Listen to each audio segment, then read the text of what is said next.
ജീവിതത്തിൽ എപ്പോഴെങ്കിലും civil service പരീക്ഷ എഴുതണമെന്നും അതിലൂടെ IAS എന്നുള്ളതോ IPS എന്നുള്ളതോ തുടങ്ങിയിട്ടുള്ള ഏതെങ്കിലും ഒരു സർവീസിൽ എത്തിച്ചേരണം എന്നുള്ളത് ആഗ്രഹിച്ചിട്ടുള്ളവരാണ് പലരും. UPSC എസെൻഷ്യൽസിന്റെ ഈ ഒരു പെർട്ടിക്കുലർ വീഡിയോയിലൂടെ നമ്മൾ പറയുന്നത് എന്താണ് ഈ സിവിൽ സർവീസ് എക്സാമിനേഷൻ എന്നുള്ളതിനെ കുറിച്ചാണ്. UPSC എസെൻഷ്യൽ നിങ്ങൾക്ക് നൽകാൻ വേണ്ടി പോകുന്നത് ആദ്യമായിട്ട് സിവിൽ സർവീസിന് പ്രിപ്പയർ ചെയ്യാൻ ഉദ്ദേശിക്കുന്ന കുട്ടികൾക്ക് വേണ്ടിയിട്ടുള്ള കൃത്യമാക്കപ്പെട്ടുള്ള അറിവുകളും ഗൈഡൻസും ആണ്. അതിന്റെ ഭാഗമായിട്ട് ഇന്ന് നമ്മൾ ഡിസ്കസ് ചെയ്യുന്നത് എന്താണ് ഈ എക്സാമിനേഷൻ എന്ന് അറിയുക എന്നുള്ളതിനെ കുറിച്ചാണ്. അപ്പോൾ സിവിൽ സർവീസ് എക്സാമിനേഷൻ എന്ന് പറയുമ്പോൾ അത് ബ്രിട്ടീഷ് കാലഘട്ടം മുതൽക്ക് തന്നെ തുടങ്ങിയിട്ടുണ്ടായിരുന്ന ഒന്നായിരുന്നു. അന്ന് ബ്രിട്ടീഷുകാർ ഇന്ത്യയിൽ ഒരുപാട് പ്രദേശങ്ങൾ വെട്ടിപ്പിടിച്ചപ്പോൾ തീർച്ചയായിട്ടും ഇന്ത്യയിൽ ഭരിക്കാൻ വേണ്ടി ഒരു വിഭാഗം വേണമല്ലോ. ബ്രിട്ടീഷ് ജനതയുടെ പോപ്പുലേഷൻ അന്ന് വേണ്ട പോലെ നിറവേറ്റാൻ പറ്റുന്ന ഒന്നായിരുന്നില്ല. അപ്പൊ ആദ്യം ബ്രിട്ടീഷുകാരും പിന്നീട് ഇന്ത്യക്കാർക്കും കൊടുത്തിട്ടുണ്ടായിരുന്ന ഒരു സർവീസ് ആണ് ബ്രിട്ടീഷ് ഇന്ത്യൻ സിവിൽ സർവീസ് എന്ന് പറയുന്നത്. എന്നാൽ ആഫ്റ്റർ ഇൻഡിപെൻഡൻസ്, സ്വാതന്ത്ര്യം കിട്ടിയതിനു ശേഷം സർദാർ വല്ലഭായ് പട്ടേൽ ഒരു മോഡേൺ ഇന്ത്യയെ ക്രിയേറ്റ് ചെയ്തെടുക്കുന്നതിന്റെ ഭാഗമായിട്ട് സിവിൽ സർവീസിനെ ഒന്ന് മോഡിഫൈ ചെയ്തെടുക്കുന്നുണ്ട്.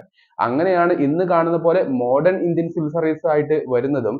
UPSC എന്ന് പറയുന്ന ഒരു body, union public service commission എന്ന് പറയുന്ന ഈ ഒരു ബോഡി എക്സാമിനേഷൻ നടത്താൻ വേണ്ടി പോകുന്നതും. അപ്പൊ എക്സാമിനേഷന്റെ ചില കാര്യങ്ങളാണ് ഇനി പറയാൻ വേണ്ടി പോകുന്നത്. ഒന്ന്, എക്സാമിനേഷൻ നടത്തപ്പെടുന്നത് ഇന്ത്യയുടെ സ്റ്റീൽ ഫ്രെയിം എന്ന് വിശേഷിപ്പിക്കുന്ന നട്ടെല്ലുള്ള അല്ലെങ്കിൽ ഇന്ത്യയുടെ നട്ടെല്ലായിട്ടുള്ള ഈ ഉദ്യോഗസ്ഥരെ ഉണ്ടാക്കിയെടുക്കാൻ വേണ്ടിയാണ്. എല്ലാ വർഷവും ഈ എക്സാമിനേഷൻ നടക്കാറുണ്ട് എന്നുള്ളതാണ് ഇതിന്റെ ഏറ്റവും പ്രധാനപ്പെട്ട പ്രത്യേകത. സാധാരണയുള്ള മറ്റു എക്സാമുകളെ പോലെയല്ല, എല്ലാ വർഷവും എക്സാമിനേഷൻ നടക്കും എന്നുള്ളതാണ് ഇതിന്റെ പ്രത്യേകത. ഒരു വർഷം നീണ്ടു നിൽക്കുന്ന എക്സാമിനേഷൻ സൈക്കിൾ ആണുള്ളത്. എന്ന് പറഞ്ഞു കഴിഞ്ഞാൽ 3 ഘട്ടങ്ങളിലൂടെയാണ് എക്സാമിനേഷൻ നടക്കാൻ വേണ്ടി പോകുന്നത്. ആദ്യത്തെ റൗണ്ട് എന്ന് പറയുന്നത് പ്രിലിംസ്, പിന്നീട് മെയിൻസ്, പിന്നീട് ഇന്റർവ്യൂ എന്ന് പറയുന്ന പേഴ്സണാലിറ്റി ടെസ്റ്റ്. പ്രിലിംസ് എന്ന് പറയുന്ന സമയത്ത് അതൊരു എലിമിനേഷൻ റൗണ്ട് ആയിട്ട് കണക്കാക്കുക. നിങ്ങൾ ആലോചിച്ച് നോക്കൂ, ഒരു 10 ലക്ഷം ആൾക്കാർ എക്സാമിനേഷൻ എഴുതുന്ന സമയത്ത് തീർച്ചയായിട്ടും അത്രയും പേർക്കുള്ള ഒരു സ്റ്റേജ് ആകില്ല രണ്ടാമത്തെ സ്റ്റേജ് എന്നുള്ളത്. അപ്പൊ ഒന്നിൽ നിന്ന് രണ്ടാമത്തിലോട്ടുള്ള ഒരു എലിമിനേഷൻ റൗണ്ട് ആണ് പ്രിലിംസ് എന്ന് പറയുന്നത്. പ്രിലിംസ് 2 തലത്തിലാണ് എക്സാമിനേഷൻ ഉണ്ടാകാറുള്ളത്. ഒന്ന് സൺഡേ മോർണിംഗും സൺഡേ ആഫ്റ്റർനൂൺ ആയിട്ടുള്ള 2 കാറ്റഗറി. ഡീറ്റെയിൽഡ് ആയിട്ടുള്ള ഒരു ഡിസ്കഷൻ നമുക്ക് അടുത്തൊരു വീഡിയോയിലൂടെ നടത്താം.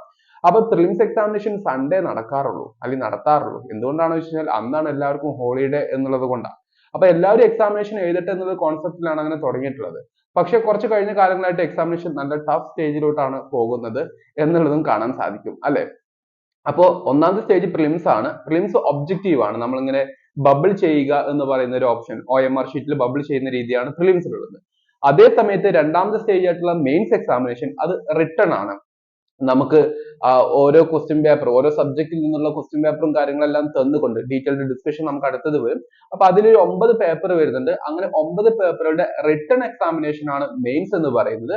ആഫ്റ്റർ ദാറ്റ് നമുക്കുള്ള ഈ മെയിൻസും ക്ലിയർ ചെയ്ത് പോകുന്ന ആൾക്കാർക്ക് വേണ്ടിയുള്ളതാണ് പേഴ്സണാലിറ്റി ടെസ്റ്റ് എന്ന് പറയുന്ന ഇന്റർവ്യൂ. ഡൽഹിയിൽ വെച്ചിട്ടാണ് ഇന്റർവ്യൂ നടക്കാറുള്ളത്. പക്ഷെ കോവിഡിന്റെ സമയത്ത് കുറെ ഓൺലൈൻ ഇന്റർവ്യൂസ് ഓൺലൈൻ ആയിട്ട് നടക്കുകയും ചെയ്തിട്ടുണ്ടായിരുന്നു. ഇത്രയും കാര്യങ്ങളാണ് എക്സാമിനേഷനെ കുറിച്ച് മനസ്സിലാക്കേണ്ടത്. ഇനി എക്സാമിനേഷന് എന്താണ് പഠിക്കേണ്ടത് എന്നുള്ളതാണ് കുട്ടികൾ ആലോചിക്കുന്നുണ്ടാവുന്ന പ്രധാനപ്പെട്ട കാര്യം. അതിലെ പഠനം ആരംഭിക്കുന്നത് നമ്മൾ സ്കൂൾ കാലഘട്ടം മുതൽക്ക് പഠിച്ചു തുടങ്ങി വരുന്ന ചില കാര്യങ്ങൾ. അതുകൊണ്ടാണ് UPSC ആസ്പിരന്റിനോട് പലപ്പോഴും പറയുന്നത്, നിങ്ങൾ ആദ്യമായിട്ട് പഠിക്കുന്ന ആളാണോ NCERTs വായിച്ചു തുടങ്ങൂ എന്ന് പറയുന്നത്. അത് ഓരോ സബ്ജക്റ്റിനും ഡിഫറെന്റ് ആയിട്ടുള്ള കാര്യങ്ങളാണ്. കൂടുതൽ കാര്യങ്ങൾ നമ്മൾ ഈ ഒരു ചാനലിൽ തന്നെ നിങ്ങൾക്ക് വേണ്ടി നൽകുന്നതായിരിക്കും. അപ്പൊ കൃത്യമായിട്ട് ഫോളോ ചെയ്യുക. ഈ എക്സാമിനേഷൻ ക്ലിയർ ചെയ്ത് വരുന്ന ഒരാളെ സംബന്ധിച്ചിടത്തോളം അദ്ദേഹം പിന്നീട് ഇന്ത്യയുടെ പ്രധാനപ്പെട്ട ഒരു ഉദ്യോഗസ്ഥനാണ്. അതിൽ തന്നെ പല കാറ്റഗറി ഓഫ് സർവീസസ് ഉണ്ട്. ഓൾ ഇന്ത്യ സർവീസസ് എന്ന് പറയുന്നതാണ് Indian administrative service, Indian police service and Indian forest service തുടങ്ങിയുള്ള കാര്യങ്ങളെല്ലാം. അപ്പോ ഇങ്ങനത്തെ ഒരുപാട് സർവീസുകൾ വരുന്നുണ്ടെന്ന് മനസ്സിലാക്കി വെക്കുക. സാധാരണയുള്ള ഈ IAS IPS മാത്രമല്ല. അപ്പൊ ഒരുപാട് സർവീസുകളുള്ള ഈ സിവിൽ സർവീസ് എക്സാമിനേഷന് നിങ്ങളെ പ്രിപ്പയർ ചെയ്യാൻ വേണ്ടി, നിങ്ങളെ സഹായിക്കാൻ വേണ്ടി ഉള്ള ഒന്നാണ് UPSC എസെൻഷ്യൽസ്. UPSC എസെൻഷ്യൽസിന്റെ ടെലിഗ്രാം ഗ്രൂപ്പിൽ നിങ്ങൾക്ക് ഒരുപാട് ഫ്രീ ആയിട്ടുള്ള റിസോഴ്സസും മെറ്റീരിയൽസ് എല്ലാം കാണാൻ സാധിക്കും. അപ്പോൾ കൂടുതൽ വിവരങ്ങൾക്ക് ആ ഗ്രൂപ്പിൽ നിങ്ങൾക്ക് ജോയിൻ ചെയ്യാം. നമ്മുടെ ഫൗണ്ടേഷൻ കോഴ്സും കാര്യങ്ങളെല്ലാം വരുന്നതായിരിക്കും. അപ്പൊ ആദ്യമായിട്ട് പ്രിപ്പറേഷൻ നടത്താൻ ഉദ്ദേശിക്കുന്ന ആൾക്കാരാണോ, നിങ്ങൾ എടുക്കേണ്ട ആദ്യത്തെ ചുവടുവെപ്പ് കൂടിയാണ് ഫൗണ്ടേഷൻ എന്ന് പറയുന്നത്. That we are doing. അപ്പൊ അടുത്തൊരു വീഡിയോയിൽ കാണാം. ഈ ഒരു വീഡിയോ നിങ്ങൾക്ക് മനസ്സിലായിട്ടുണ്ടാവും എന്ന് വിശ്വസിക്കുന്നു. Thank you.